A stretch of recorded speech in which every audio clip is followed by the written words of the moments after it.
Hello everyone, स्वागत है आप सभी का आपके अपने यूट्यूब चैनल परीक्षा हॉल 247 में। दोस्तों, जैसा कि आप जानते हैं, हम झारखंड ज्योग्राफी को कवर कर रहे हैं और झारखंड ज्योग्राफी का यह हमारा 5वां क्लास है, जिसमें कि झारखंड की नदियों को हम लोग देख रहे हैं। इसका एक पार्ट आया है और यह पार्ट 2 है। इसमें हम झारखंड की जो प्रमुख नदियां हैं उसको कवर कर लेंगे। इसके पहले अगर आपने वीडियो को नहीं देखा है तो जाकर के जरूर देखिए। आने वाले दिनों में झारखंड के किसी भी प्रतियोगी परीक्षाओं में आप बैठने वाले हैं, उसके लिए यह वीडियो सीरीज बेहद ही उपयोगी साबित होगी। दोस्तों, इससे पहले हमने क्या किया था आप देख लीजिए, और इसके पीडीएफ को डाउनलोड करने के लिए आपको टेलीग्राम चैनल से जुड़ना होगा। टेलीग्राम चैनल का लिंक जो है चैनल के अबाउट सेक्शन में आपको मिल जाएगा। वहां से आप टेलीग्राम चैनल पर ज्वाइन हो जाइए और इसके पीडीएफ को डाउनलोड करके आप पढ़ सकते हैं। दोस्तों, जैसा कि मैंने पहले भी कहा है, क्वालिटी के साथ कोई कॉम्प्रोमाइज नहीं किया जाएगा, ना अभी किया जा रहा है ना आगे किया जाएगा। तो आज हम लोग स्टार्ट करेंगे। हम लोगों ने देखा था औरंगा नदी, अमानत नदी, जो दामोदर नदी है, और दामोदर नदी की जितनी भी सहायक नदियां हैं उसको हम लोगों ने इस प्रकार से देखा था, मैप के माध्यम से देखा था, मानचित्र के माध्यम से देखा था। और आपको पता होगा कि जो ज्योग्राफी एक ऐसा सब्जेक्ट है कि अगर आप इसे मानचित्र के माध्यम से, मैप के माध्यम से अच्छे से समझ करके नहीं पढ़ेंगे तो आप इसको रट करके भूल जाएंगे और आपसे थोड़ा सा आपको कंफ्यूजन हो जाएगा, जिससे कि ज्योग्राफी को समझना मुश्किल हो जाएगा। इसीलिए हम लोग मानचित्र के माध्यम से पूरे ज्योग्राफी को कवर कर रहे हैं। बहुत अच्छा कंटेंट आपके लिए हम प्रोवाइड करा रहे हैं। अगर आप चैनल पर नए हैं तो चैनल को सब्सक्राइब करके बेल आइकन को जरूर दबा दीजिएगा। दोस्तों, आज हम देखेंगे दामोदर नदी की सबसे बड़ी नदी, सबसे बड़ी सहायक नदी बराकर नदी के बारे में। इससे पहले हम लोगों ने जमुनिया देखा था, कतरी देखा था, भैरवी देखा था। उन सब के बारे में मैप्स के माध्यम से ही देख लिया था। मैंने कहा था कि पार्ट 2 में हम लोग आगे के नदियों को देखेंगे। आज हम लोग देखेंगे बराकर नदी को। दोस्तों, पहले हम इस नदी को मैप के माध्यम से देख लेते हैं। जैसा कि हम जानते हैं, यह नदी दामोदर नदी की एक सहायक नदी है। सहायक नदी क्या होता है? वह बड़ी नदियों में जो छोटी-छोटी नदियां अपना जल बहा करके लेकर के आती है और उस पे अपना जल उझल देती है, उड़ेल देती है, यही उसकी सहायक नदी है। देखिए दोस्तों, जैसा कि आप जानते हैं, झारखंड का पूरा जो भाग है वो पठारी भाग है। उत्तरी छोटा नागपुर का पठार, दक्षिणी छोटा नागपुर का पठार। तो छोटा नागपुर के पठार में बहुत सारे पठार, जैसा जैसा जगह था उसके हिसाब से हम लोगों ने पठार को देखा था। तो अगर आपने ज्योग्राफी के वीडियो को, अभी तक के वीडियो नहीं देखे हैं तो जाकर के देखिएगा, तभी आपको सब कुछ समझ में आएगा। क्योंकि अगर आप ज्योग्राफी पढ़ते हैं तो आपको मैप का नॉलेज होना चाहिए, कौन सा जिला कहां है इसका नॉलेज होना चाहिए, पठार कौन सा कहां है इसका नॉलेज होना चाहिए। दामोदर नदी बेसिन, जैसे कि हजारीबाग पठार, रांची पठार को अलग किया है, बहुत अच्छे से समझाया गया है। जैसा कि मैंने पहले भी कहा है, आपको इसी प्रकार से पढ़ना है। तो आज हम बराकर नदी को थोड़ा सा मैप के माध्यम से देखते हैं, और आप जब मैप के माध्यम से इसे देख लेंगे तो इन पॉइंट्स को आपको याद करने की जरूरत नहीं पड़ेगी, सारा का सारा बात आपको याद हो जाएगा।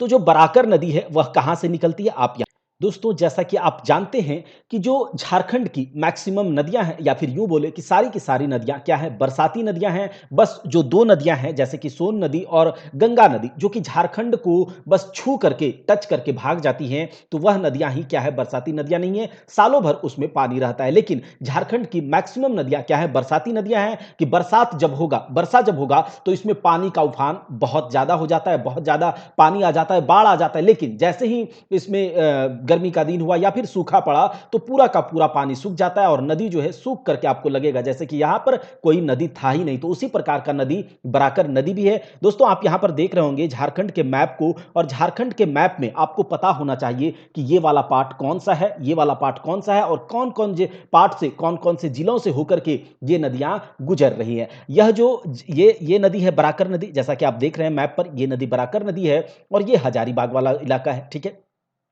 और हजारीबाग वाला इलाका अगर बात करें तो पूरा का पूरा भाग छोटा नागपुर का पठार है। उस छोटा नागपुर के पठार में यह हजारीबाग का पठार है, और हजारीबाग के पठार में पदमा नामक एक गांव है। क्या है? पदमा नामक गांव है। तो पठारी भाग से, पदमा नामक गांव से यह बराकर नदी यहां से निकलती है, और ये निकला और इस प्रकार से चलते चलते ये हजारीबाग से निकल करके कहां गई? तो हजारीबाग के बगल में कौन सा जिला है? गिरिडीह है। तो गिरिडीह में चल गई, गिरिडीह में एंट्री मारा, और ये देखिए गिरिडीह के ऊपर, हजारीबाग और गिरिडीह के ऊपर क्या है? कोडरमा है। तो कोडरमा में ये एंट्री नहीं लेता है। तो हजारीबाग के बाद ये गिरिडीह में चला गया, और जब गिरिडीह में जाता है दोस्तों, तो गिरिडीह में बराकर नाम का एक जगह है। याद रखिएगा, गिरिडीह में बराकर नाम का एक जगह है, और उस जगह पर एक जैन मंदिर है। बहुत इंपॉर्टेंट है, बराकर नाम का एक जगह है और उस जगह पर एक जैन मंदिर है जो कि बराकर नदी के तट पर स्थित है। ये वाला मंदिर जो है, जो कि बराकर नदी के तट पर स्थित है यह जैन मंदिर बराकर नाम के स्थान पर,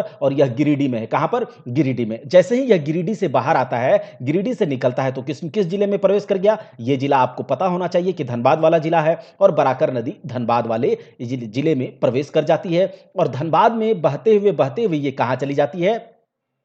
तो जो इधर से दामोदर नदी आ रही है, लातेहार के टोरी से, हमने बात किया था ना, दामोदर नदी कहां से निकलती है? तो छोटा नागपुर के पठार से। और उसमें अगर देखें तो लातेहार के टोरी जिले से, टोरी जगह से ये निकलती है, और ये किस प्रकार से बहती है तो इसको हम लोग अभी डिस्कस नहीं करेंगे। तो दामोदर नदी लगभग झारखंड के बीचों बीच ये पास करती है, और झारखंड की सबसे बड़ी नदी है, सबसे प्रदूषित नदी है, हमने इसके बारे में बात किया। तो जो ये दामोदर नदी है, निकलते हुए जब धनबाद से ये पार करती है, तो यहीं पर आकर के क्या होता है, बराकर नदी इससे मिल जाती है, और अपना सारा का सारा जल जो है, सारा का सारा पानी दामोदर नदी में छोड़ देती है। इसका मतलब कि दामोदर नदी की सहायक नदी हो गई बराकर नदी, और बराकर नदी से जहां पर दामोदर नदी मिलती है, उसी के पास एक डैम बराकर नदी पर बनाया गया है। कौन सा डैम? बराकर नदी पर। याद रखिएगा कि दामोदर नदी का जो सहायक नदी है बराकर नदी, उस नदी पर धनबाद वाले इलाके में, ठीक है, उस नदी पर धनबाद वाले इलाके में बराकर नदी पर एक डैम बनाया गया है, मैथन डैम। कौन सा डैम? मैथन डैम। और यह डैम जो बनाया गया है वह दामोदर वैली कारपोरेशन यानी कि दामोदर नदी घाटी परियोजना के तहत इस डैम को बनाया गया है। किस नदी पर? बराकर नदी पर। और इस डैम से हम लोगों को इलेक्ट्रिसिटी प्रोवाइड होता है, जो पनबिजली होता है उसे यहां से जनरेट करा जाता है। तो मैथन डैम बराकर नदी पर है, पंचेत डैम दामोदर नदी पर है, धनबाद वाले इलाके में, ठीक है। तो ये आपको पता चल गया कि गिरिडीह में बराकर नाम का एक जगह है, वहां पर जैन मंदिर है, और वह किस नदी के तट पर है?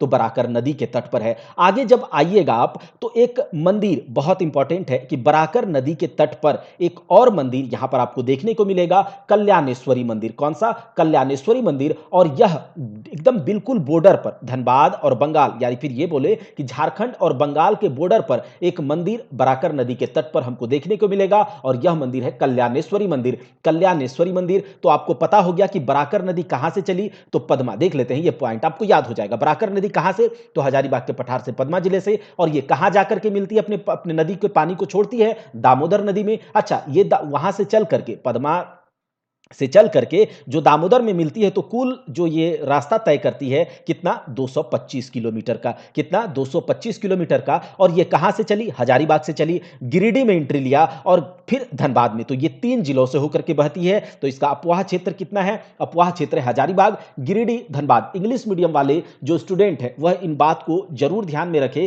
कि आपको इंग्लिश में जहां जरूरत होगा वहां आपको इंग्लिश में मैं बता दिया करूंगा। जैसे कि आपको अगर हजारीबाग प्लेटू, तो इसका क्या होगा? हजारीबाग का पठार, तो आप आसानी से वहां टिक कर पाएंगे। दामोदर नदी, तो दामोदर रिवर है। अगर इसका टोटल लेंथ अगर कहा जाए तो 225 किलोमीटर। तो इसमें क्या ही आपको इंग्लिश और हिंदी करा जाए, लेकिन जहां पर जरूरत होगा उस जगह पर हम वो क्या करेंगे कि उसका इंग्लिश बता दिया करेंगे। जैसे कि अपवाह क्षेत्र क्या होता है? ड्रेनेज एरिया होता है, उसका कहां पर चलता है। उसके बाद हजारीबाग, गिरिडीह, धनबाद। और इस नदी का उल्लेख दोस्तों, यह जो बराकर नदी है, इस नदी का उल्लेख बौद्ध और जैन साहित्य में हमें देखने को मिलता है। और इसी नदी के तट पर, जैसा कि मैंने कहा, गिरिडीह में जैन मंदिर और मैथन के पास कल्याणेश्वरी मंदिर है। तो कोई बात नहीं, हम लोगों ने सब कुछ देख लिया। तो बराकर नदी हो गया दामोदर नदी की सहायक नदी। अब चलते हैं, हम लोग देखेंगे स्वर्ण रेखा नदी। कौन सी नदी? स्वर्ण रेखा नदी। क्यों पड़ा इसका नाम स्वर्ण रेखा नदी? क्योंकि इसके कहा जाता है कि स्वर्ण रेखा नदी के रेत में, स्वर्ण रेखा नदी में जो बालू पाया जाता है उसमें सोने के अंश पाए जाते हैं। क्या पाए जाते हैं? सोने के अंश पाए जाते हैं। और इस कारण से इस नदी का नाम स्वर्ण रेखा पड़ा।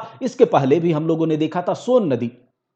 सोन नदी के रेत में भी सोने के अंश पाए जाते हैं, इसीलिए उसको सोन नदी का नाम दिया गया। कहीं कहीं पर उसको सोनभद्र भी कहा जाता है, तो कहीं हिरण्यवाह भी कहा जाता है। दोस्तों, आपने कुछ दिन पहले सुना होगा कि मध्य प्रदेश में सोनभद्र नाम की जगह से जो सोने का एक बहुत बड़ा भंडार मिला है। तो वह सोने की, चूंकि मध्य प्रदेश में अमरकंटक की पहाड़ी से सोन नदी निकलता है, तो सोनभद्र से ऐसा कहा जा सकता है कि सोनभद्र से जो सोने का खान है, वहां से सोना बह करके सोन नदी में आ रहा है, और पता चल रहा है उसमें थोड़ा थोड़ा सोना सोना का अंश मिल रहा है, लेकिन स्वर्ण रेखा नदी में कहां से सोना आता है इसका पता अभी तक नहीं चल पाया है। एक सीक्रेट है, एक रहस्य है। लेकिन कहा जाता है कि स्वर्ण रेखा नदी में, स्वर्ण रेखा नदी की एक सहायक नदी है। दोस्तों इसको मैप से हम लोग जरूर पढ़ेंगे अभी थोड़ी देर में, लेकिन थोड़ा सा इसका फैक्ट आप लोग को जानना चाहिए। स्वर्ण रेखा नदी की एक सहायक नदी है, कौन सा नदी? करकरी नदी। याद रखिएगा, करकरी नदी। और बहुत लंबी नदी नहीं है, लगभग 35 से 40 किलोमीटर लंबी नदी है वो। तो उस नदी से कहा जाता है कि सोना बहा करके वो लेकर के आती है और स्वर्ण रेखा नदी के जो रेत है उसमें मिला देती है। और आप देखेंगे स्वर्ण रेखा नदी के आसपास के रहने वाले लोग जो हैं सोना वहां से निकालते हैं, ठीक है। सोने के अंश एक दो टुकड़ा जो है किसी प्रकार से निकालते होंगे, ठीक है। तो इस स्वर्ण रेखा नदी का जो उद्गम है या फिर यह जो ओरिजिनेट होता है कहां से होता है, सबसे पहले हम लोग इसके बारे में बात करें। दोस्तों जो स्वर्ण रेखा नदी है वह रांची के, ठीक है, याद रखना है आपको, ये सब जो आपको मैप भी देखना है और साथ ही साथ कुछ बातों को याद रखना है। अब जैसे कि आप जानते हैं, आपको कॉन्सेप्ट पता है कि झारखंड में मैक्सिमम जो जगह है वो क्या है? पठारी इलाका है। अब पठारी इलाकों में जब पानी जाएगा, चट्टानों के बीच में जब नदियां बहेगी, तो चट्टान क्या है? बड़े बड़े चट्टान है, उसके बीच में नदियां बहेगी। तो सबसे पहले कि यह नौकागम में नहीं था। आप लोग इस बात को जानते हैं कि यह नौकागम में जो नदियां हैं यहां पर ज्यादातर नहीं देखने को मिलती है। और दूसरी बात यहां पर यह है कि जो स्वर्ण रेखा नदी है चूंकि पठारी क्षेत्र से ज्यादातर होकर के गुजरती है। अब पठार होगा तो इस पानी, जब ये पानी यहां से गुजरेगा तो अचानक से उसका ढलान नीचे हो जाता है। ये चौड़ा होता है ऊपर में, चौड़ा भाग, और अचानक से क्या होता है? ढाल हो जाता है। और ये पानी जब गिरेगा ढाल में तो क्या होगा? तेजी से गिरेगा और यह झरना, जलप्रपात, वाटरफॉल, ये सब का निर्माण करता है। तो दोस्तों आप इस बात को जानिए कि झारखंड की अधिकतर नदियां जलप्रपात का निर्माण करती है। और चूंकि जो स्वर्ण रेखा नदी है पठारी भाग के चट्टान वाले प्रदेश से होकर के बहती है, इस कारण से स्वर्ण रेखा नदी और इसकी जो सहायक नदियां हैं, याद रखिएगा, स्वर्ण रेखा नदी और इसकी जो सहायक नदियां हैं, सहायक नदियां क्या होती है आपको पता है? जो इसकी सहायक नदियां हैं वह क्या करती है? जलप्रपात का निर्माण करती है। और बहुत बड़े बड़े जलप्रपात जो है, जैसे कि आपको जरूर वहां पर घूमने जाना चाहिए, आपको मैं अभी बताऊंगा। और अगर आप गए होंगे वहां पर घूमने के लिए तो जरूर कमेंट बॉक्स में बताइएगा। तो जो अलग अलग प्रकार के जलप्रपात हैं, अलग अलग जलप्रपात हैं स्वर्ण रेखा नदी पर, और स्वर्ण रेखा नदी की सहायक नदियों पर जलप्रपात बनाते हैं ये नदियां। कौन कौन से जलप्रपात है उसको देखेंगे। सबसे पहले आप यह देखिए कि जो स्वर्ण रेखा नदी है वह कहां से निकल रही है। तो यह रांची है, रांची वाला पार्ट। तो रांची से लगभग 16 किलोमीटर, रांची जो मेन रांची है वहां से 16 किलोमीटर नीचे दक्षिण में क्या होता है? एक गांव है नगड़ी, नगड़ी गांव, नागरी गांव, कुछ भी बोलता है। तो नगड़ी गांव से, नगड़ी गांव यह रांची का पठार ही है। अब पठार से ये क्या हो रहा है? स्वर्ण रेखा नदी निकल रही है रांची के नगड़ी गांव से, याद रखना है आपको, ठीक है।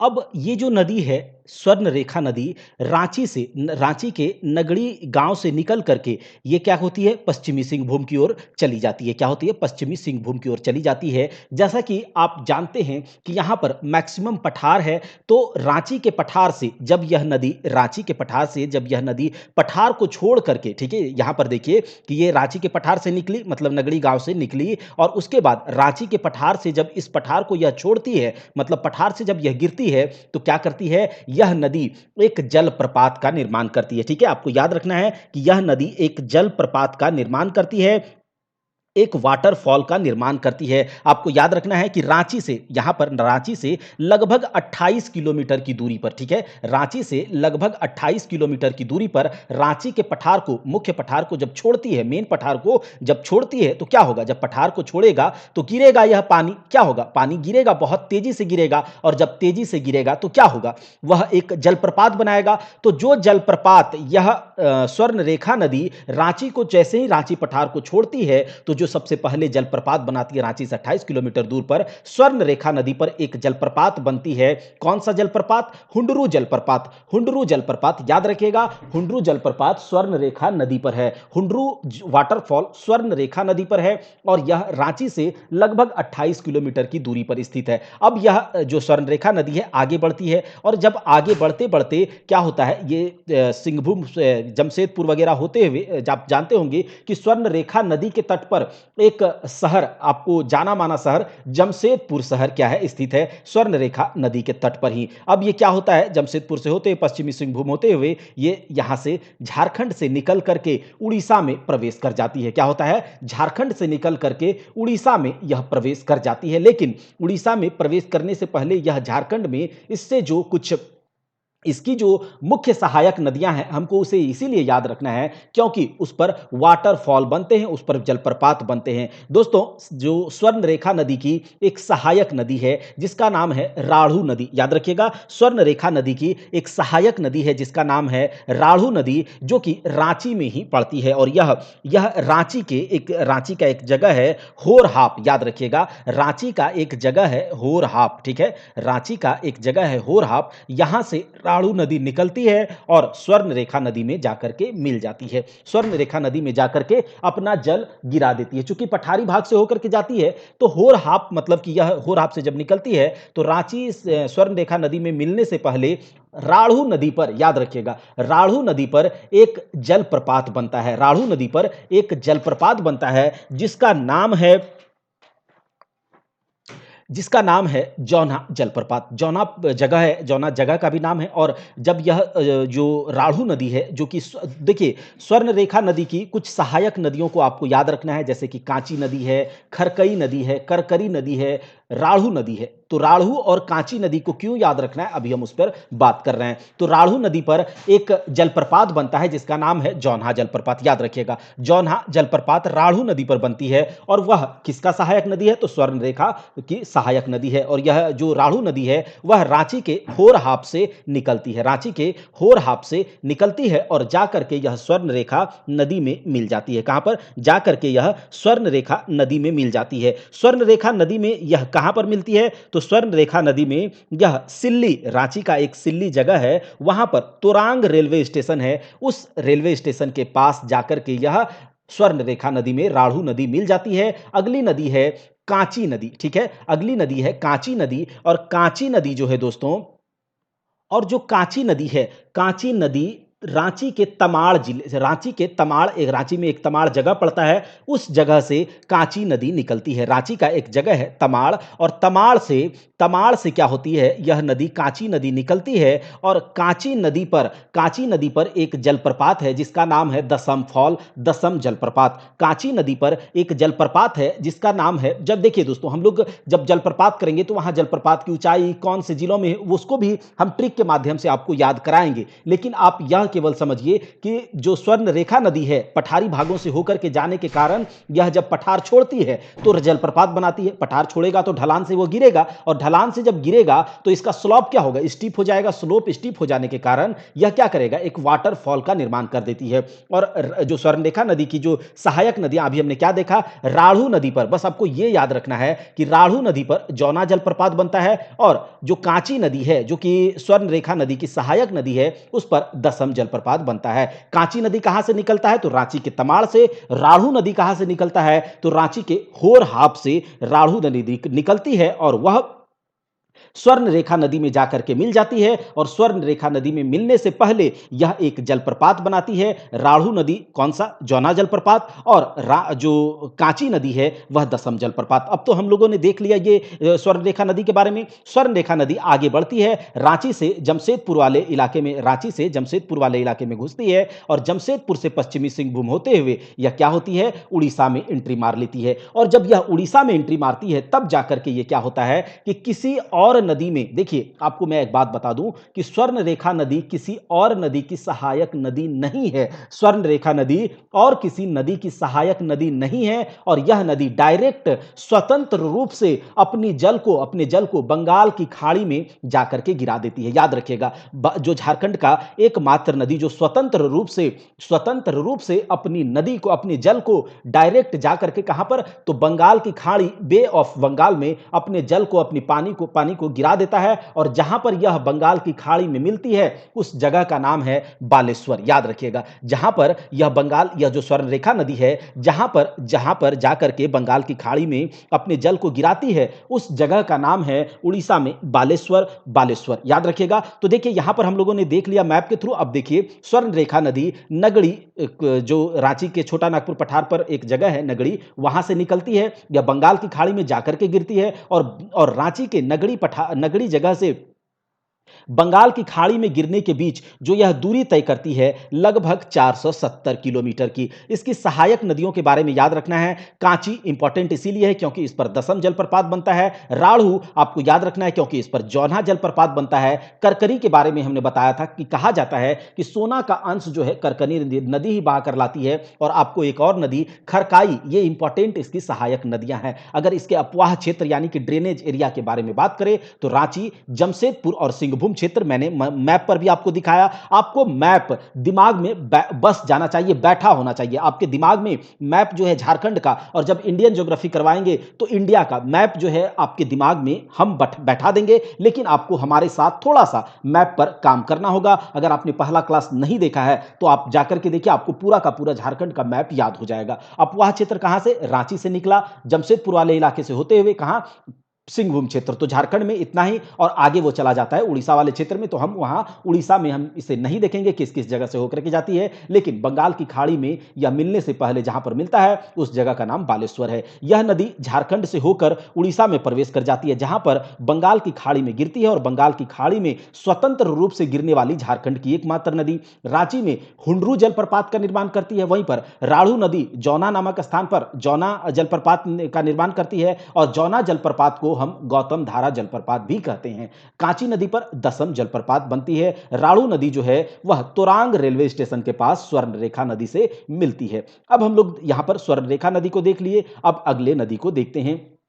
यह नदी है दक्षिणी कोयल नदी। दक्षिणी हम लोगों ने देखा था एक उत्तरी कोयल नदी, अब हम देखते हैं दक्षिणी कोयल नदी। दोस्तों दक्षिणी कोयल नदी का भी उद्गम स्थल जो है वही है जो कि अभी हमने स्वर्ण रेखा नदी के बारे में देखा था। स्वर्ण रेखा नदी दक्षिणी जो रांची के नगड़ी से, नगड़ी गांव से निकल करके वो रांची से जमशेदपुर होते हुए पश्चिमी सिंहभूम से बाहर निकल जा रही है उड़ीसा में, ठीक है। और इस पर क्या हो रहा था, जो रांची के थोड़े से दूर में, यह जब रांची के पठार को छोड़ता था तो एक जलप्रपात बनाती थी स्वर्ण रेखा नदी अपने ऊपर, हुंडरू जलप्रपात। और जो कांची जो नदी इसकी सहायक नदी है वह अपने ऊपर एक जलप्रपात बनाती थी दसम, और जो राढ़ू नदी है इसकी सहायक नदी है वह अपने ऊपर एक जौना जलप्रपात बनाती है। इतना आपको दिमाग में रखना चाहिए। अब जो है यह दक्षिणी कोयल नदी के बारे में बात करें तो दक्षिणी कोयल नदी जो है यह कहां से निकलती है? यह भी नदी जो है वह निकलती है रांची के नगरी जगह से, ठीक है। अब ये रांची के नगरी, नागरी जो बोलिए, यहां से निकलते हुए, ठीक है, दक्षिणी कोयल नदी। तो आपको यही याद रखना है कि दक्षिणी कोयल नदी कहां से निकली? रांची के नगरी से। यहां से निकल करके देखिए ये क्या होता है, ऊपर चली जाती है। रांची से निकल करके, नगरी से निकल करके ये क्या होती है, ये जो रांची के बाद वाला इलाका है क्या है? लोहरदगा है। रांची के ऊपर क्या है? लोहरदगा है। और ये लोहरदगा में एंट्री मार लेती है। लोहरदगा में एंट्री मारने के बाद ये लोहरदगा में बहते बहते फिर ये दक्षिण की ओर बहने लगती है। लोहरदगा में ये क्या है? ये उत्तर की ओर है, और ये क्या है? पश्चिम है। तो उत्तर पश्चिम में ये बहती है, और बहते बहते यहां से क्या होता है, साउथ डायरेक्शन में ये अपना मोड़ लेती है नदी की धारा को। दक्षिणी कोयल नदी है, और दक्षिणी कोयल नदी लोहरदगा से फिर किस जिले में एंट्री मार लेती है? तो लोहरदगा के बाद ये जो जिला है, कौन सा जिला है आपको पता होना चाहिए, ये जिला जो है गुमला वाला जिला है, ठीक है, गुमला, ठीक है। तो ये गुमला में एंट्री मारती है, और गुमला से बहते बहते बहते ये पूर्वी सिंहभूम में, सॉरी पश्चिमी सिंहभूम में एंट्री मार लेती है। तो देखिए ये कितने जिलों से होकर के गुजरा? तो एक पहले यह रांची से निकला, और रांची से निकल करके लोहरदगा में एंट्री मारा। लोहरदगा से एंट्री मार करके ये कहां गया? तो गुमला में गया, और गुमला से निकल करके पश्चिमी सिंहभूम से होते हुए ये उड़ीसा में चली गई, ठीक है। आपको इतना याद रखना है। दक्षिणी कोयल कहां से निकला? तो नगड़ी रांची से। कहां? यहां से वो एंट्री मारा लोहरदगा में, लोहरदगा से वो निकल करके गुमला में एंट्री मारी, और गुमला से क्या हुआ, ये आगे बढ़ करके पश्चिमी सिंहभूम से होते हुए उड़ीसा में एंट्री मार लेती है। और उड़ीसा में जाकर के आपको बाद में हम बताएंगे कि एक नदी है शंख नदी, जो झारखंड की ही एक नदी है, गुमला से निकलती है, और वह जो झारखंड से होते हुए छत्तीसगढ़, उड़ीसा से होते हुए झारखंड, छत्तीसगढ़ और उड़ीसा में जाकर के ये शंख नदी जो है, यह दक्षिणी कोयल नदी और शंख नदी आपस में मिल जाती है। यानी कि दक्षिणी कोयल नदी अपने पानी को शंख नदी में मिला देती है और शंख नदी अपना पानी दक्षिणी कोयल नदी में, और दोनों एक धारा बन करके, दोनों क्या होता है, दो साथी हैं और दोनों साथी का मिलन हो जाता है। इधर से दक्षिणी कोयल नदी उड़ीसा में आया और इधर से शंख नदी, और यहां से क्या होता है, एक धारा बन करके ये उड़ीसा में आगे बढ़ने लगती है और इस धारा को उड़ीसा में कहते हैं, जो कि दक्षिणी कोयल नदी और शंख नदी जो कि झारखंड की नदी है, ये दोनों नदी उड़ीसा में जाकर के मिल जाती है और फिर वहां से क्या होता है, ये नदी एक धारा बनकर के आगे बढ़ जाती है और इस धारा को वहां पर कहा जाता है ब्राह्मणी नदी। उतना आपको नहीं जानना है क्योंकि झारखंड के बारे में पढ़ रहे हैं तो ब्राह्मणी नदी हम नहीं पढ़ेंगे, केवल हमको पढ़ना है दक्षिणी कोयल नदी और शंख नदी आगे पढ़ेंगे। तो हमने क्या देखा कि दक्षिणी कोयल नदी नगड़ी से निकला, लोहरदगा में प्रवेश किया, आपको याद कर लेना है यहीं पर, ठीक है। लोहरदगा में प्रवेश किया, लोहरदगा से गुमला और गुमला से फिर पश्चिमी सिंहभूम होते हुए कहां चला गया, तो ये चला गया उड़ीसा। और उड़ीसा में आपको बता दें कि जिस जगह पर उड़ीसा में यह शंख नदी से मिलती उस जगह का नाम है गंगापुर। याद रखिएगा, उड़ीसा में जिस जगह पर यह शंख नदी से, दक्षिणी कोयल नदी शंख नदी से मिलती है, जो कि गुमला से होते हुए इस तरह से यहां पर मिलती है, तो शंख नदी और दक्षिणी कोयल नदी जिस जगह पर उड़ीसा के मिलती है उस जगह का नाम है गंगापुर। इतना आपसे नहीं पूछेगा लेकिन आपको इस तरह से याद होना चाहिए, मैप पर सब कुछ आपको दिखाई देना चाहिए। अब जो यह नदी जो है यहां से निकली, रांची से निकली, लोहरदगा से गुमला, गुमला से पश्चिमी सिंहभूम, तो जहां पर ये शंख नदी में मिलती है तो जितना दूरी इसने तय किया यह लगभग 470 किलोमीटर की दूरी तय करती है। तो कहा जाए कि कुल लंबाई दक्षिणी कोयल नदी का तो 470 किलोमीटर। अगर बात करें, बस आपको याद रखना है इसकी सहायक नदियों में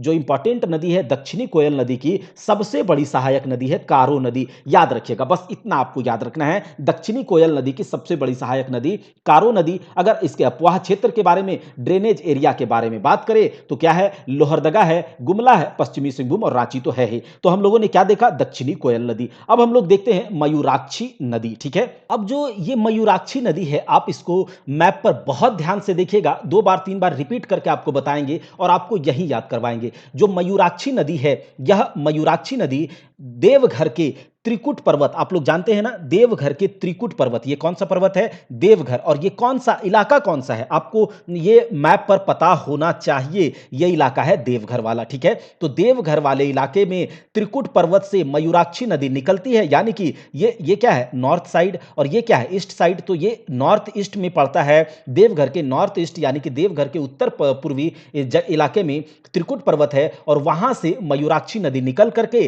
कौन सा जिला, तो देवघर के बगल में कौन सा जिला है, दुमका जिला। दुमका के उत्तर पश्चिम, दुमका का ये उत्तर है और ये पश्चिम है, तो दुमका के उत्तर पश्चिम में से ये क्या होती है, एंट्री मारती है कहां, तो देवघर में। देवघर से दुमका में एंट्री मारती है, देवघर के उत्तर पूर्वी इलाके से, मतलब नॉर्थ ईस्ट इलाके से, और दुमका के नॉर्थ वेस्ट इलाके से ये क्या करती है, एंट्री मारती है। यानी कि आप इतना याद रखिए, देवघर के त्रिकुट पर्वत से निकल करके ये दुमका में एंट्री मार ली, ठीक है। अब ये जब दुमका में एंट्री मारेगी मयूराक्षी नदी, जिसे कहीं कहीं पर मोर नदी भी कहा जाता है, जिसे कहीं मोतीहारी नदी भी कहा जाता है, तो जो ये नदी है मयूराक्षी नदी दुमका में बहते बहते बहते दुमका से जब निकलती है, तो जिस जगह से यह दुमका से निकलती है आपको उस जगह का नाम याद रखना चाहिए। ये दुमका में अमजोरा नाम का एक जगह है, वहां से ये मयूराक्षी नदी निकल जाती है और पश्चिम बंगाल में प्रवेश कर जाती है, ठीक है। आपको याद रहेगा, मयूराक्षी नदी देवघर के त्रिकुट पर्वत से निकली और देवघर के त्रिकुट पर्वत से निकल करके ये दुमका में एंट्री मार ली और दुमका में बहते बहते ये कहां चली गई, दुमका से निकल गई। कहां से, दुमका के एक जगह है अमजोरा, याद रखिएगा, दुमका में एक जगह है अमजोरा और वहां से ये दुमका जिला को छोड़ करके ये कहां चली गई, पश्चिम बंगाल में चली गई। और यह मयूराक्षी नदी पश्चिम बंगाल में बहते बहते इधर से, जो आप जानते हैं गंगा नदी साहेबगंज को टच करके जो यहां से भागती है, झारखंड का एक जगह है साहेबगंज, झारखंड का एक जिला साहेबगंज, जिससे कि केवल गंगा नदी टच करती है, वहां से वो वेस्ट बंगाल में प्रवेश करती है। और जब इस गंगा नदी को यहां पर हुगली नदी के नाम से जाना जाता है, तो क्या होता है कि ये मयूराक्षी नदी हुगली नदी में अपना सारा का सारा जल को छोड़ देती है। मयूराक्षी नदी हुगली नदी में अपना सारा का सारा जल यहां पर छोड़ देती है और जिस जगह में मयूराक्षी नदी हुगली नदी से मिलती है उस जगह का नाम है, मतलब वह सैतिया रेलवे स्टेशन है, एक सैतिया रेलवे स्टेशन बंगाल में है। उस रेलवे स्टेशन के पास एक जगह है, वहां पर मयूराक्षी नदी हुगली नदी से जाकर के मिल जाती है। और आपको एक बात याद रखना चाहिए कि इसी नदी पर, यह मयूराक्षी नदी पर एक डैम बना है दुमका में, ठीक है।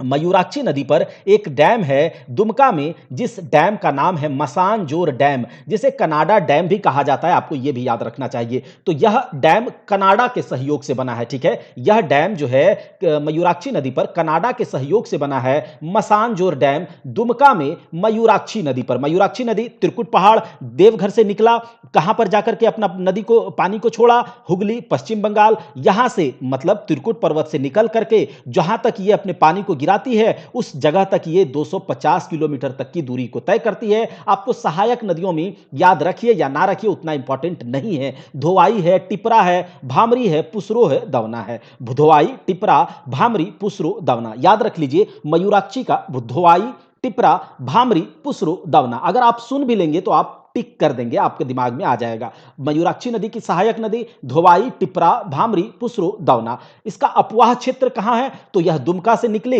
झारखंड की बात कर रहे हैं, दुमका से निकला, सॉरी देवघर से निकला, दुमका में प्रवेश किया और दुमका से बाहर चला गया। तो मयूराक्षी नदी का अपवाह क्षेत्र यही हो गया। इसका जो अन्य नाम है मोर नदी भी कहा जाता है, मोतिहारी नदी भी कहा जाता है। और झारखंड का एकमात्र ऐसा नदी जो कि नौका गम्य है, यानी कि नेविगेबल है। इंग्लिश मीडियम वाले बच्चे यहां से इस चीज को देख लेंगे, जहां इंग्लिश का जरूरत होगा मैं आपको बता दूंगा। तो यह नौका गम्य है, नेविगेबल है। झारखंड की एकमात्र नदी मयूराक्षी नदी, मयूराक्षी रिवर, मोर रिवर, मोतिहारी नदी, यह एक ऐसी नदी है जो कि नौका गम्य नदी है। और इससे पहले मैंने आपको थोड़ा सा यहां पर मैंने नहीं बताया एक बात जो कि मैं बता दूंगा लास्ट में, कि जो स्वर्ण रेखा नदी है, देखिए स्वर्ण रेखा नदी के बारे में मैंने क्या बताया था कि यह उड़ीसा में जाकर के बंगाल की खाड़ी में गिर जाती है। जहां पर गिरती है तो वह बालेश्वर नाम का जगह था। तो देखिए उड़ीसा में जहां पर यह बंगाल की खाड़ी में गिरने से पहले लगभग 16 किलोमीटर दूरी तक यह क्या करता है, या फिर 16 माइल तक जो स्वर्णरेखा नदी है वह नौका गम्य होती है उड़ीसा में, ठीक है। अगर ऐसे पूछा जाएगा डिटेल में तब आप बताइएगा, ऐसा जरूरत नहीं है, बस नॉलेज के लिए आपको याद रख लेना चाहिए कि स्वर्ण रेखा नदी जब अपने पानी को बंगाल की खाड़ी में गिराती है तो बंगाल की खाड़ी में गिराने से 16 माइल पहले तक जो है स्वर्ण रेखा नदी पर नौका यानी कि नाव वगैरह चलाया जा सकता है। और यहां झारखंड में तो इसमें नाव नहीं चलाया जा सकता, पूरा का पूरा पठार चट्टानों के बीच से गुजरता है, इसीलिए नहीं किया जा सकता। तो हमने क्या देखा, मयूराक्षी नदी को। अब देखिए एक है नदी ब्रह्मानी नदी, ब्राह्मणी नदी नहीं, ब्रह्मानी नदी। ब्रह्मा जो एक याद रखिएगा ऐसे, ब्रह्मानी नदी। ब्राह्मणी नदी कौन सा था? तो हमने देखा कि जो शंख नदी और दक्षिणी कोयल नदी जो उड़ीसा में जहां पर मिलती है, एक धारा बनकर के जब आगे बढ़ती है तो उड़ीसा में उसको ब्राह्मणी नदी कहा जाता है। और यह नदी हमने जो अभी बात कर रहे हैं हम झारखंड की नदी, वह नदी है ब्रह्मानी नदी, ब्रह्मानी नदी। तो इसी तरह से पूछा जाएगा। देखिए दुमका का एक जगह है दुधवा पहाड़ी, क्या दुमका का एक जगह है दुधवा पहाड़ी, दुमका में। देखिए जगह तो आपको याद रखना, याद नहीं आपके दिमाग में बैठा होना चाहिए कि ये दुमका वाला इलाका है, इसके पहले देवघर है, ये दुमका है, यहां जामताड़ा है, इस तरह से आपको याद पता होना चाहिए। तो यह ब्राह्मणी नदी दुमका के दुधवा इलाके से, दुधवा पहाड़ी से निकलती है और कहां, तो फिर से यह जो ब्रह्मानी नदी है यहां से आ रही है गंगा नदी, और यह जो ब्रह्मानी नदी अपने नदी के अपना पानी को यह हुगली नदी में जाकर के गिरा देती है। आपको यही याद रखना है, ब्रह्मानी नदी झारखंड की नदी है, कहां से निकलती है, दुधवा पहाड़ी दुमका से अपने नदी के जल को कहां गिराती है, तो यह हुगली नदी में गिरा देती है पश्चिम बंगाल में। यहां से यानी कि दुधवा पहाड़ी से और इस जगह तक यह कितना दूरी तय करती है, 480 किलोमीटर। अगर ब्रह्मानी नदी की बात करें सहायक नदियों की तो गुमरो और arrow, Gumro arrow, Gumro arrow. अगर इसके अपवाह क्षेत्र की बात करें तो झारखंड में केवल यह दुमका में बहती है, झारखंड में केवल यह दुमका में बहती है। आगे हम कुछ नदियों की बात करेंगे, जैसे कि मैंने कहा था शंख नदी। तो शंख नदी का जो उद्गम स्थल है दोस्तों, आपको कहीं पर आपको यह याद रखना है गुमला, कहां पर, गुमला, कहीं कहीं आपको दिखेगा। अगर बहुत डीप में पूछा जाए तो इसका जो चैनपुर है और उस जगह का भी नाम तो आप यहाँ पर देख रहे हैं यह है शंख नदी, ठीक है, शंख नदी। तो शंख नदी जो है यह यहाँ पर आप देखते होंगे कि लातेहार का इलाका होता है, गढ़वा है, ये पलामू है, ये लातेहार है। तो लातेहार में नेतरहाट का जो पठार है, जो नेतरहाट पठार है, जो नेतरहाट का पाट है, उस पाट के पश्चिमी पश्चिमी छोर से, उस पाट के पश्चिमी छोर से जो है यह नदी यानी कि शंख नदी क्या होती है, निकलती है गुमला के लुपुंग पाट गांव, जो कि चैनपुर भी कहा जाता है। चैनपुर का कभी आप देखेंगे चैनपुर आपसे पूछ लिया जाएगा, कोई कहेगा कि गुमला का एक रायडी है, रायडी के साउथ से यह निकलती है। तो आप इस तरह से याद रखेंगे कि लुपुंग, आपसे कभी पूछा जाए कि जो गुमला का लुपुंग पाट गांव, लुपुंग पाट गांव, या फिर गुमला के चैनपुर, या फिर गुमला के रायडीह के साउथ, गुमला में ही एक रायडी जगह है और उसके दक्षिण भाग से जो है यह नदी यानी कि जो शंख नदी है, चूंकि पूरा का पूरा पठारी भाग है, तो इस पठार से आप कह सकते हैं छोटा नागपुर पठार, तो आप बोल ही सकते हैं सब में। ऊपर से यह गुमला में एक जगह है लुपुंग पाट गांव, वहां से तो पाट क्या है आप जानते हैं, पाट क्षेत्र, ये पूरा का पूरा पाट क्षेत्र है, इतना तो आपको डिटेल में मैंने करा ही दिया है पूरा का पूरा। तो जो लुपुंग पाट गांव से यह नदी निकली और गुमला में ही बह रही है, अभी क्या है, गुमला में ही यह बह रही है, और गुमला में बहते बहते यह शंख नदी कहां, सिमडेगा में एंट्री मार लेती है। कहां पर, सिमडेगा में एंट्री मार लेती है। तो देखिए गुमला से बहते बहते जब थोड़ा सा यह आगे आती है, ठीक है, थोड़ा सा आगे आती है, तो गुमला में एक गांव है जिसका नाम है राजा डेरा गांव। कौन सा, राजा डेरा गांव। और उस गांव में यह नदी जब पठार को छोड़ती है, पठारी भाग को, और पठारी भाग से नीचे गिरती है शंख नदी, तो वहां पर एक जलप्रपात का निर्माण करती है शंख नदी, सदनी घाघ जलप्रपात। कौन सा जलप्रपात, ये आप देख रहे होंगे कि यहां से गुमला में ये राजा डेरा जगह है, और राजा डेरा जगह में शंख नदी सदनी घाघ जलप्रपात का निर्माण करती है, सदनी घाघ जलप्रपात बनाती है और फिर आगे बढ़ जाती है यहां से, ठीक है, फिर आगे बढ़ जाती है और सिमडेगा वाले इलाके में एंट्री मार करके छत्तीसगढ़ में एंट्री मार लेती है। और छत्तीसगढ़ आप जानते हैं, ये वाला इलाका छत्तीसगढ़, और छत्तीसगढ़ से होते हुए ये उड़ीसा में प्रवेश कर जाती है। तो अगर बात करेंगे शंख नदी की, तो झारखंड, छत्तीसगढ़ और उड़ीसा, झारखंड, छत्तीसगढ़ और उड़ीसा। लेकिन अगर बात करें झारखंड की, तो आपको बहुत सारे बुक्स में देखने को मिलेगा कि केवल गुमला, लेकिन यह सिमडेगा में भी एंट्री मारती है शंख नदी, ठीक है। तो शंख नदी गुमला सिमडेगा से होते हुए झारखंड के छत्तीसगढ़, झारखंड में इस जगह से होते हुए छत्तीसगढ़ और उड़ीसा से होते हुए क्या होती है, अपने नदी के जल को, शंख नदी अपना जल को कहां पर मिला देती है, तो यहां से जो दक्षिणी कोयल नदी नगरी गांव रांची से निकल रही थी, और ये जो दक्षिणी कोयल नदी, दोनों अपना, इधर से शंख नदी आ रही है और इधर से कौन सा नदी, दक्षिणी कोयल नदी, दोनों आता है। और यहां पर जो गंगापुर नामक एक जगह है, गंगापुर नामक एक जगह, वहां पर जाकर के दोनों नदी एक दूसरे से मिल जाती है, बहुत दिनों का जो याराना है एक हो जाता है, और दोनों एक साथ क्या होता है, अपने जल को बहा के आगे लेके जाती है। और जो दोनों एक साथ अपने जल को आगे लेके जाती है, उस नदी का नाम वहां पर हो जाता है ब्राह्मणी नदी। ब्राह्मणी नदी आपको मैंने अभी बताया था कि दुमका के जो दुधवा पहाड़ है, यहां से एक नदी निकलती है ब्रह्मानी नदी, और ये दुमका से ही निकल करके पश्चिम बंगाल में चली जाती है और वहां पर हुगली नदी में अपने पानी को गिरा देती है, जो कि अभी मैंने बताया था। तो आपको यह नदी को याद रखना है, कौन सा नदी, एक बार देख लीजिए, शंख नदी। शंख नदी गुमला से निकलता है, छोटा नागपुर पठार के गुमला वाले भाग से, या फिर ये कहें कि जो नेतरहाट पाट है उसके पश्चिमी भाग से, या फिर गुमला के रायडीह के दक्षिणी भाग से, या फिर यह कह सकते हैं कि इधर क्या होता है, उत्तरी कोयल नदी जाता है, तो उत्तरी कोयल नदी के ठीक अपोजिट डायरेक्शन में यह नदी शंख नदी क्या होती है, निकलती है। और गुमला में ही एक जगह है राजा डेरा, वहां पर यह नदी शंख नदी अपने ऊपर सदनी घाघ जलप्रपात बना करके आगे बढ़ जाती है। तो हम लोगों ने क्या देख लिया, शंख नदी देख लिया। अब हम लोग देख लीजिए दोस्त, यहां पर गुमानी नदी, इसके बारे में आपको पता होना चाहिए कि जो झारखंड है, और झारखंड का जब छोटा नागपुर पठार खत्म होता है, तो वहां से जो राजमहल की पहाड़ियां स्टार्ट होती है, क्या होती है, राजमहल की पहाड़ियां स्टार्ट होती है। आपको मैप पता होना चाहिए, मैप आपको याद होना चाहिए। यहां से क्या होता है, राजमहल की पहाड़ियां स्टार्ट होती है, और राजमहल की पहाड़ियों का विस्तार कहां है, कितना है, आपको मैं अभी नहीं बताऊंगा, आपको कमेंट में बताना है। तो राजमहल की पहाड़ियों से यह गुमानी नदी निकलती है। आपको मैप तो अभी तक इतना याद हो जाना चाहिए, मैप से एक्सपर्ट हो जाइएगा, आप हमारे से पढ़ रहे हैं तो मैप का एक्सपर्ट बनिए। तो गुमानी नदी राजमहल की पहाड़ियों से निकलती है, और यह जाकर के गुमानी नदी राजमहल की पहाड़ियों से निकल करके कहां चली जाती है, तो पश्चिम बंगाल में चली जाती है और फिर से यह अपनी नदी के जल को, अपनी नदी का जल को क्या करता है, जाकर के फिर से यह गंगा नदी में उड़ेल देती है। पश्चिम बंगाल में हुगली नदी कहलाता है, तो वहां जाकर के अपने पानी को क्या करता है, गुमानी नदी उड़ेल देता है। और अगर अपवाह क्षेत्र की बात करें तो साहिबगंज गोड्डा, साहिबगंज और गोड्डा।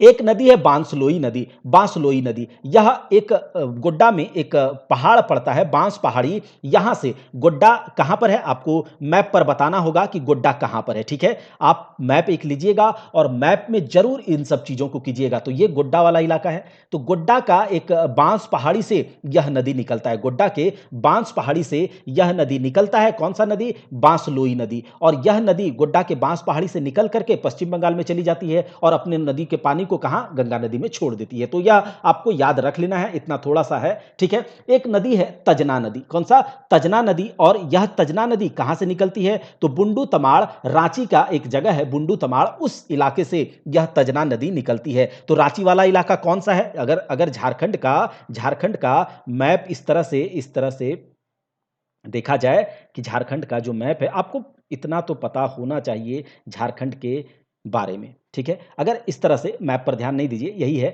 तो ये वाला इलाका क्या है, रांची वाला इलाका, ठीक है। अब रांची वाले इलाके में बुंडू तमाड़ एक जगह है और बुंडू तमाड़ से यह नदी निकलती है, तजना नदी। और यह नदी जो निकलती है वहां से, यही याद रखना है आपको, तजना नदी बुंडू तमाड़ रांची से। और यह किस नदी में जाकर के मिल जाती है, तो कारो नदी में। किसमें, कारो नदी में जाकर के मिल जाती है, यानी कि कारो नदी की सहायक नदी है तजना नदी। अगर अपवाह क्षेत्र की बात करें तो रांची, खूंटी, और उसके बाद इस नदी के अपवाह क्षेत्र में खूंटी, इस नदी का जो अपवाह क्षेत्र है, चूंकि रांची खूंटी में यह नदी बहती है, रांची और खूंटी में, तो इस नदी के अपवाह क्षेत्र में खूंटी में असुर सभ्यता के अवशेष मिलते हैं, इसीलिए आपको यह नदी याद रखना है। तजना नदी को केवल यही इसीलिए याद रखना है कि जो तजना नदी है, निकलता है बुंडू तमाड़ रांची से, यह कहां पर जाके मिल जाती है, कारो नदी में। इसका अपवाह क्षेत्र रांची और खूंटी वाला इलाका है। और इस नदी के अपवाह क्षेत्र में खूंटी में, इस नदी के अपवाह खूंटी में असुर सभ्यता के अवशेष मिलते हैं, असुर सभ्यता का अवशेष मिलता है, असुर सिविलाइजेशन का, इसीलिए यह नदी इंपॉर्टेंट है, इसीलिए याद रखना है, पूछा जा सकता है। अगला नदी कौन सा है, कांची नदी। स्वर्ण रेखा नदी की सहायक नदी, अभी हमने बात किया है कि कांची नदी कहां से निकलता है, तमाड़ रांची से निकलता है और स्वर्ण रेखा नदी में जाकर के मिलता है। और स्वर्ण रेखा नदी में मिलने से पहले यह अपने ऊपर, कांची नदी दसम फॉल का निर्माण करती है, आपको मैंने बताया था। तो कांची नदी तमाड़ रांची से निकला और स्वर्ण रेखा नदी में मिल गया, और उनसे मिलने से पहले यह एक दसम फॉल का निर्माण करती है। इसका अपवाह क्षेत्र भी रांची खूंटी है। और स्वर्ण रेखा नदी में यह मिलती है मूरी नाम के जगह पर, रांची का एक जगह है मूरी नाम के जगह पर यह मिल जाती है। तो पूरा का पूरा हमने नदी को देख लिया। एक लास्ट नदी बचा है रोरो नदी, कौन सा, रोरो नदी, जो कि चाईबासा से निकलता है, चाईबासा से निकलता है। तो चाईबासा वाला इलाका कौन सा है, जो आप कोल्हान क्षेत्र है, पूर्वी सिंहभूम, पश्चिमी सिंहभूम, पूर्वी सिंहभूम, पश्चिमी सिंहभूम, और जो बीच में सरायकेला खरसावां है, तो इस पार्ट में चाईबासा वाला इलाका है। चाईबासा का मैदान वगैरह आपको पढ़ाए हम।